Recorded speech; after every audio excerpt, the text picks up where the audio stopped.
शहर निज़ामाबाद के municipal corporation अहाते में म्यूनसिपल कमिश्नर दिलीप कुमार की निगरानी में तमाम सियासी जमातों के कायदीन को मदऊ करते हुए इजलास मुनक़िद किया गया था ताकि वोटर लिस्ट, इसकी तैयारी और इंतखाबात को लेकर बातचीत की जा सके।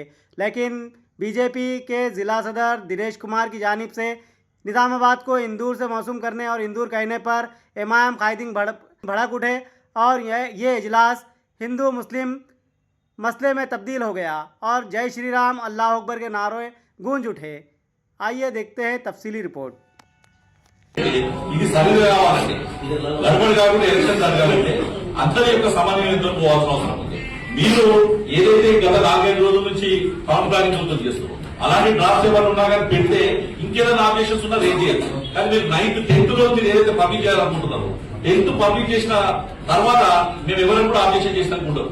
ఎలక్షన్ చాలా ఘోరం జరుగుతుంది సార్. అందుకోసమే ఈ ఎలక్షన్ మంచి జరగాలి, అందరూ ఓటేయాలి, ఇందూరు కార్పొరేషన్ ఉన్నదని కోరుకునేందుకే మీకు చెప్పడం ఇది. ఇందూరే